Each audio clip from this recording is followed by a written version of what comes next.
কেউ কি তার নিজের বিষয়ের বাইরে গিয়ে সে কি সিদ্ধান্তমূলক কিছু বলতে পারবে? যেটা হয়েছে, রাখাল রাহা উনি শতপ্রণোদিত ভাবে এখানে সময় দিয়েছেন, হ্যাঁ, ভলান্টারিলি সময় দিয়েছেন। যে বিষয়ের রসায়ন, বিজ্ঞান, গণিত ইত্যাদি বিষয়ে যে কোনো বিষয়ের অসঙ্গতি আছে বলে অন্যান্য আমাদের বিশেষজ্ঞরা বা বিষয় বিশেষজ্ঞরা বলেছেন বা লেখকরা বলেছেন, সেগুলোকে উনি অ্যাকুমুলেট করেছেন এবং ফোনে অথবা তার কাছে গিয়ে অথবা তাকে ডেকে এনে কাজগুলি করেছেন। এই হচ্ছে বিষয়। পরিমার্জন কাজটা একদিনে তো হয় নাই, সেজন্য তিনি সব করে ফেলেছেন।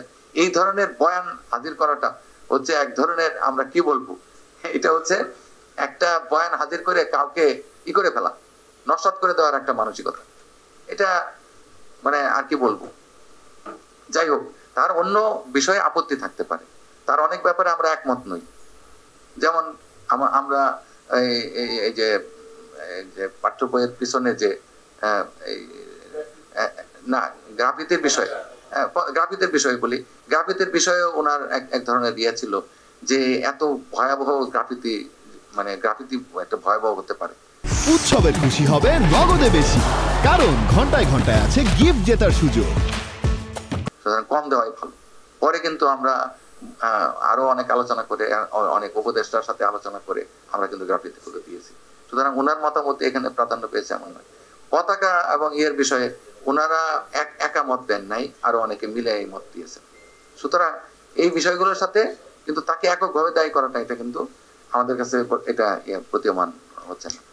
সাম্প্রতিককালে উনি ফেসবুকে একটা পোস্টের ব্যাপারে একটা মামলা বোধ হয়েছে তার বিরুদ্ধে।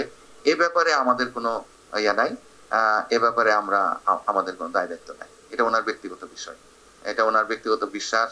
উনি ধর্মের বিশ্বাস করেন কিনা এই বিষয়ে আমি জানি না, জিজ্ঞেস করি না।